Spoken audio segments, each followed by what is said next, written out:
Hello, my name's Adrian Goldberg and welcome to the Byline Times podcast. The Byline Times, it's what the papers don't say, what radio doesn't report and what telly doesn't tell you. This time, pitch battle over human rights, the Saudi state and Newcastle United. On the weekend that this podcast is released, Saudi Arabia will be playing 2 international football matches at Newcastle United St James's Park against Costa Rica and South Korea. But the results won't really matter, and not just because the games are friendlies. Critics say that whatever the final score, the despotic regime of Crown Prince Mohammed bin Salman, MBS, will already have won, simply by virtue of being allowed to host such prestigious games at a venerated English football stadium. The Saudi Public Investment Fund bought Newcastle in 2021, which many observers regarded as a classic case of sportswashing, a regime notorious for human rights abuses seeking to create a more positive image for itself. At the time, the Premier League accepted, quotes, legally binding assurances that the Public Investment Fund wasn't an arm of the state. Since then, appearing to directly contradict those assurances, Newcastle's chairman, Yasir Al-Rumayya, was described as, quotes again, a sitting minister of the Saudi government with sovereign immunity in documents lodged by the Public Investment Fund in a US lawsuit. The Premier League hasn't taken any action against them, of course. But then, this isn't really a story about football. It's about geopolitics and Britain's relationship with an emerging power that is seeking to flex its financial and military muscle, even to the extent of developing a nuclear capability. Unfortunately, its leader, MBS, is an autocrat who clamps down on freedom of expression, executes opponents in trials described as unfair by respected human rights organisations, and who denies the rights of women and minorities. His military forces have committed atrocities in Yemen, and he's been accused of personal complicity in the brutal murder of dissident journalist Jamal Khashoggi. Ahead of the Saudi friendlies, I travelled up to St James's Park to meet John Hurd, a lifelong Newcastle United fan and founder of NUFC Against Sportswashing, and first Lina Al Hathloul from Saudi human rights organisation ALQST. She has been telling me about her sister, freed from prison last year, but still the subject of a travel ban that means she can't leave Saudi Arabia. My sister Lujain was one of the leaders of the Women to Drive campaign, because before 2018 women couldn't drive a car in Saudi. So she was leading that movement, and she was also part of the End Male Guardianship System campaign, which aims at dismantling the male guardianship in Saudi Arabia, which is basically a system of laws that consider women as a minor till the end of their lives. In 2018, when the Saudi government was about to announce the end of the ban on women driving, they arrested all the leaders of the campaign.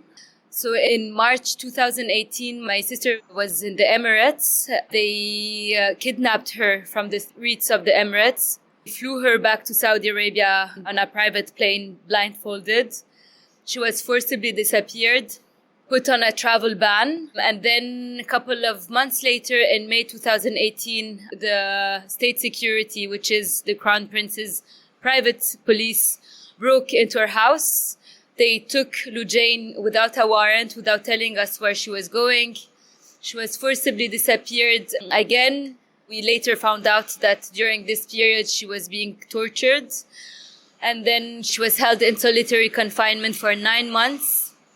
When she was officially charged after almost a year, we found out about her charges, which are explicitly mentioning her activism, but also being in contact with diplomats from the UK, the Netherlands, and the EU. And before being charged, the public narrative of the government and the state media was to say that she's a foreign agent and that she's in contact with foreign states. But the only foreign countries that were actually named in her charges are the UK, the Netherlands, and the EU.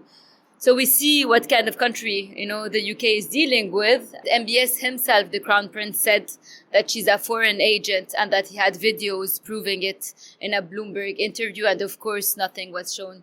And Lujain was later released.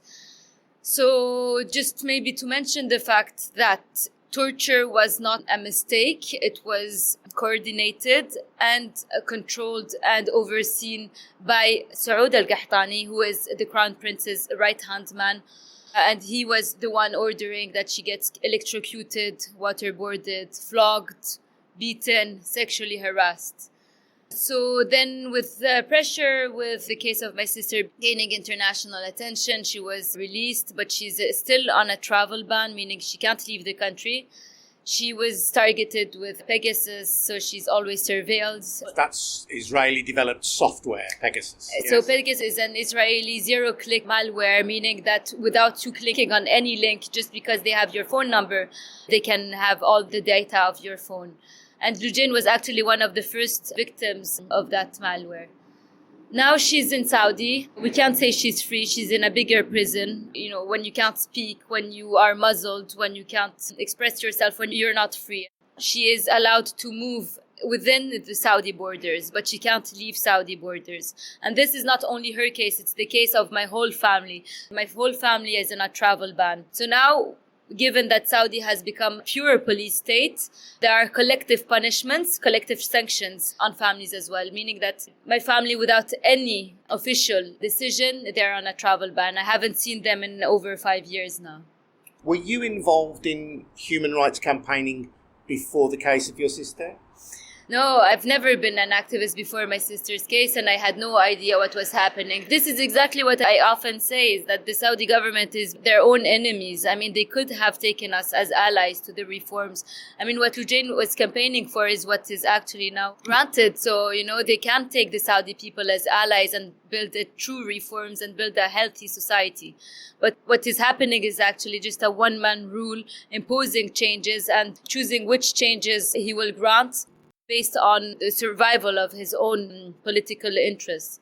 So your sister was campaigning for something that the government was already planning to introduce, but the fact that it was a civilian seeking to promote it rather than coming from MBS himself, that's seen as taking power away from the Crown Prince, and that's what can't be tolerated. Exactly. So what can't be tolerated is anyone who speaks their mind. I mean, when we talk about women empowerment in Saudi Arabia and that, you know, women have been granted some rights and so on, we can't call that women empowerment when you're muzzling women for demanding their own rights. If women are not at the forefront of this fight, then it's not women empowering. It's just another kind of repression. When you tell them, okay, stay silent, and you can do that, stay silent, and you can't do that, then you're not empowering them. And I'll just add one more thing, is that social changes in Saudi Arabia are fake. They're changes, but they're not reforms. So, for example, everyone has applauded the fact that women now can travel without the prior consent of their male guardian. But what people have not digged into is that there is still the disobedience law, meaning that your male guardian, so your father, your husband, or sometimes your son, can consider anything as disobedience. So if you travel and come back and your male guardian considers that disobedience, you can get arrested for that. So any new granted quote-unquote reform or change can still be vetoed by the disobedience law. So we still grant every power to the man to oppose any decision on the woman. Last thing, I just want to talk about the case of Manahel. Manahel Al-Ataibi is a fitness instructor. She is being tried at the terrorism court for not wearing a abaya. So when people tell me you have to have a strong man to change things in a very backward society and so on, I tell them, okay, but let's look at the facts. Have women been granted these rights? The premise of your argument is wrong because we don't have reforms. When you still imprison a woman for not wearing a abaya, based on very vague laws, then you're not reforming the country. And when you're not doing it with women, then you're not reforming the country. The UK government has been a friend to Saudi Arabia. Britain has supplied weapons to Saudi Arabia and is giving an official reception to MBS. He will be here on a state visit. What do you make of that? Of course I'm frustrated. Of course I'm mad. Of course the man who has ordered the torture and the arrest of my sister is a very personal story. But I think that what should be mentioned in this case is that we are emboldening and legitimizing a man who will be unstoppable. So today, the West still have leverage over him, that after Khashoggi, it was a bit toxic and people accepted not to invite him and to boycott him and so on. And today, because we are rehabilitating him, we're giving him more power, we are allowing him to be unstoppable and him have leverage. So let's remember who MBS is. When he came to power, the first thing he did is to arrest all the businessmen of Saudi Arabia and steal their money. Just, a parallel with football. When we see Al-Walid, the Prince Al-Walid bin Talal, on a video call with Neymar, who is going to play in Saudi Arabia, what people don't know is that Al-Walid is on a travel ban. So even a prince. So this leads me to that the more power, the more legitimacy we give MBS, the less venues for accountability we will have. There are still venues for accountability, for the murder of Khashoggi, for the war in Yemen, for the arrest and torture of the women's rights activists, for all the violations of Saudi Arabia. But the less we do now, the less we'll be able to do in the future. We are emboldening, really, a monster that will be unstoppable in a couple of years. Not only because of a state visit and legitimacy and image, but also, now we get back to football, but also by allowing this very same man to own entertainment industry, to own other sectors. Soon the US is almost accepting to give Saudi Arabia the nuclear weapon. This is really unbelievable. And why is that? For short-sighted policies, really. In the long term, it will backfire. We see it, Saudi Arabia considering the UK as an enemy state on activist charges today. As well as Newcastle United, Saudi Arabia is trying to grow its own domestic Pro League by signing some of the best players in the world to play in Saudi Arabia. But what do you think the Saudi Arabian government is doing here in Newcastle and getting involved in clubs like this? What is that about? To be honest, these questions are not questions I can really answer. What I can answer is the consequences of such deals. I don't know why the Saudi government, whether it's for really economic diversification, if it's really for their reputation, I don't know. I wasn't there during negotiations. But what I can talk about is really the consequences of such deals. So now that the Saudi government is getting involved and people are accepting to be bought by Saudi Arabia, they're also accepting to sell their silence. Really, everyone has self-censored themselves since Saudi Arabia got involved in a deal. Just like football players saying that they're going to Saudi Arabia to create bridges and have links between different cultures and so on. This can be true only if you speak. You can't be in Saudi Arabia and accept to be a tool. So if you go there and you speak and you say, why is Salman al-Shihab in prison? Why is Lujain still on a travel ban? Why are you executing minors? Then this can bring change. But what we've seen is that every time Saudi Arabia is in a project, people self-censor themselves and accept to be bought. I work for the Byline Times, and I'm proud to do that and make the Byline Times podcast an independent, progressive news outlet that asks questions of those in power. If I was doing this job in Riyadh now, what would MBS do to me? Well, we can say what he has done to Jamal Khashoggi. And we see that he went as far as cutting a journalist into pieces because he spoke and criticized some of the policies. So I think that the very first thing is that you probably wouldn't be allowed in Saudi in the first place. The second place, if you go to Saudi and speak as a foreign journalist, I would say, you could come back and be allowed to publish what you have with Saudi backlash. But if you were Saudi, unfortunately, you'd be, in my opinion, probably forcibly disappeared. You're just in prison and not allowed any outside contact. So, John, just introduce yourself, please. I'm John Hurd from The Felon near Newcastle, and I'm a Newcastle fan and founder and activist in Newcastle United Fans Against Sportswashing.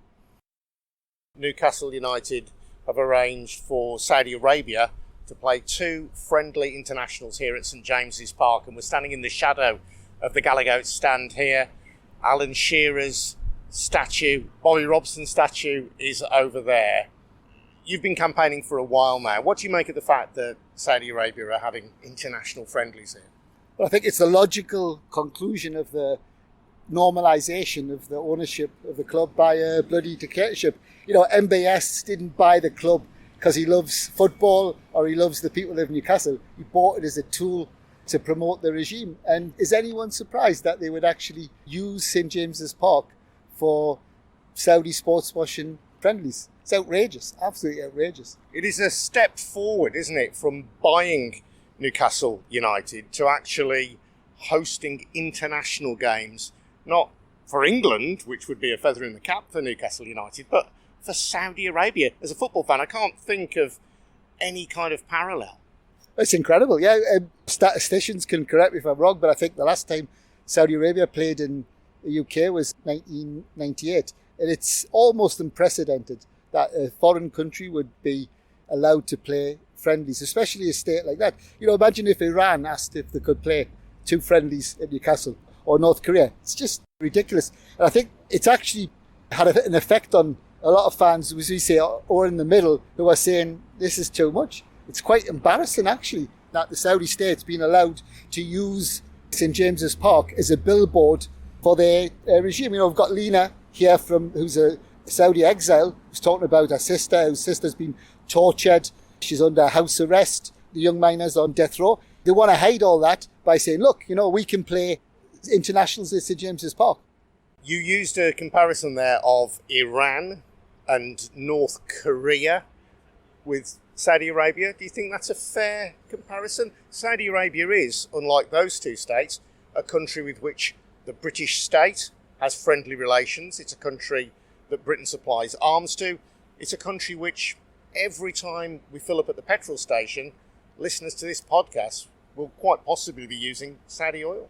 Well, that's an interesting thing because Lina just revealed that her sister, who was, I said, was tortured in prison. One of the charges was that she was in contact with foreign hostile states. What states were those? Holland and Great Britain. So the Saudi dictatorship considers that a Saudi citizen being in contact with people in Britain is a hostile act, and she was charged for that. So there's a lot of double talk in this. But on the comparison, there's another good comparison. I think last year, Newcastle City Council broke off relations with China because of the torture of the Muslim minority there. It's the Uyghur population. The Uyghur population, exactly. So what's the difference? The Saudi state is renowned for their torture. That's what they do to people. So the comparison, I think, is apt, completely apt. Newcastle United and every club in the Premier League subscribes to the notions of diversity, of inclusion. They have the annual Rainbow Laces weekend, which is in support of LGBTQ plus inclusion in football. Clearly, if you're LGBTQ plus in Saudi Arabia, you're not particularly well looked on by the state. How do you think the Premier League and Newcastle United's claim to be inclusive tallies with the reality of life in Saudi Arabia? Obviously it doesn't. And also there's an example of the massive contradictions in allowing a regime which discriminates so terribly against the LGBT plus community. Jordan Henderson just made a statement to saying perhaps him being there would make a difference. Well, message to Jordan is, speak out in favour of gay people in Saudi Arabia.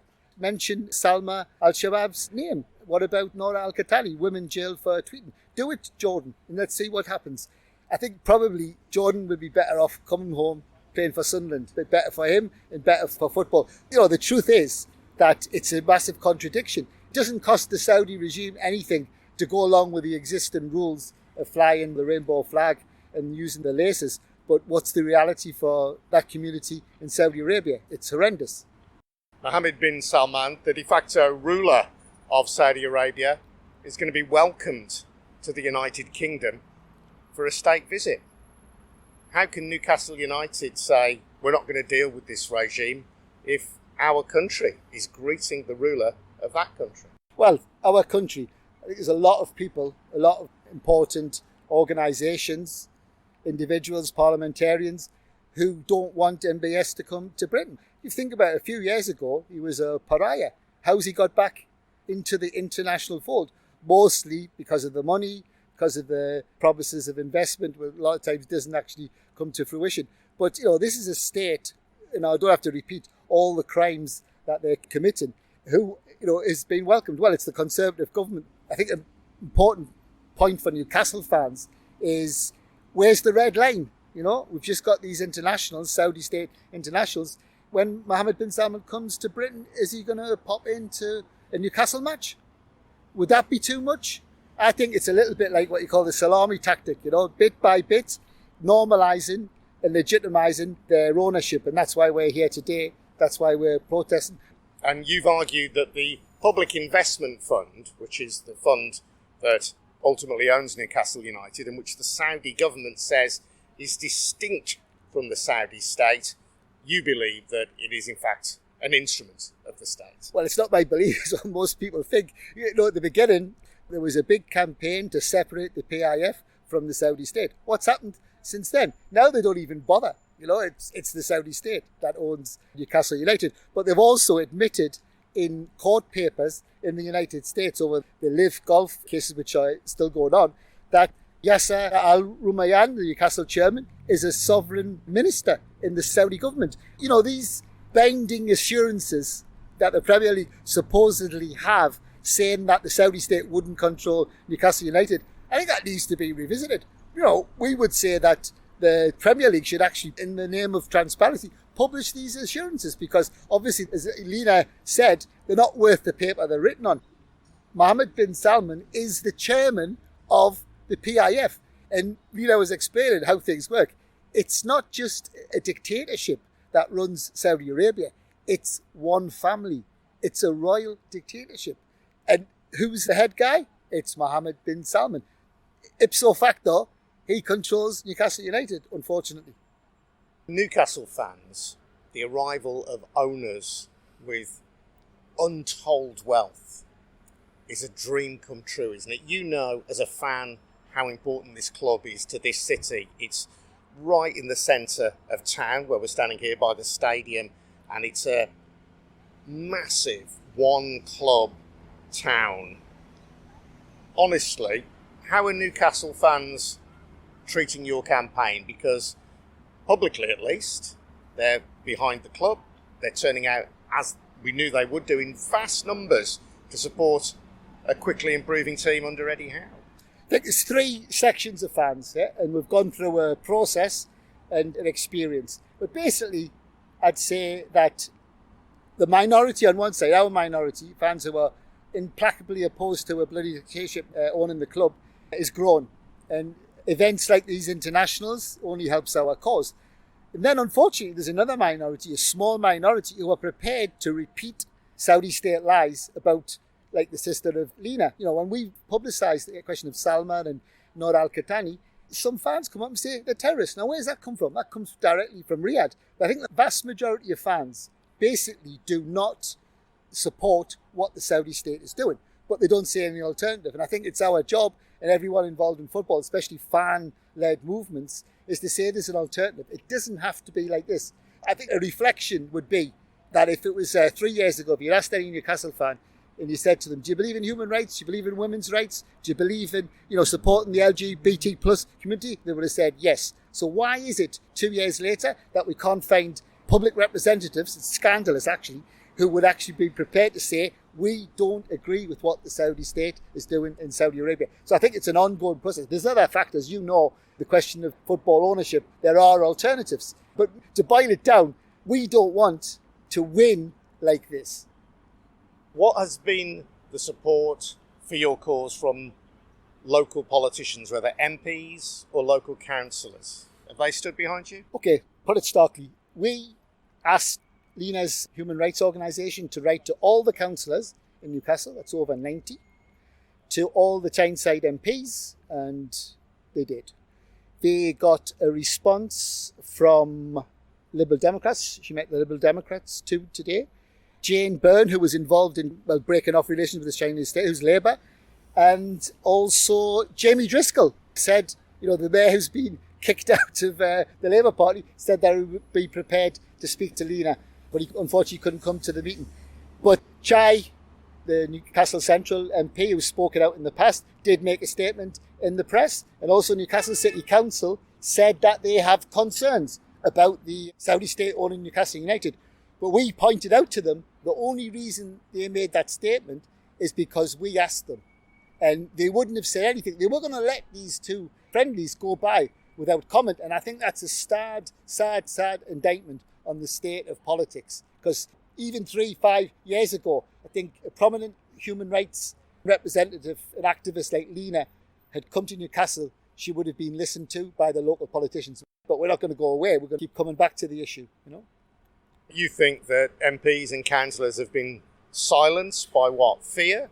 Well, this is an interesting thing because we were talking about it and Lina says, well, this actually shows a little bit the toxic effect of having the Saudi state in control of such an institution as Newcastle. Said, you know, we've got democracy. We can still tweet.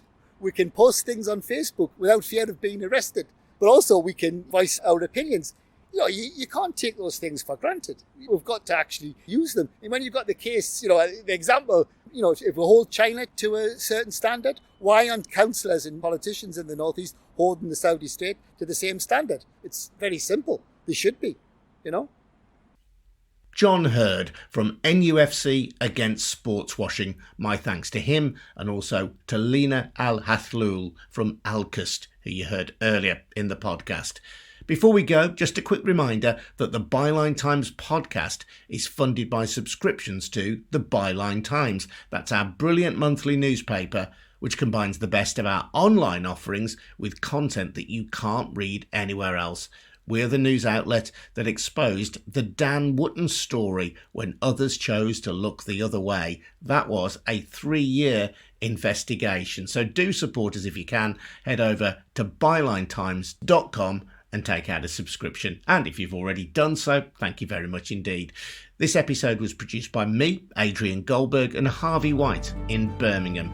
It is a We Bring Audio production for the Byline Times. Thanks for listening. I'll see you next time. Cheers now.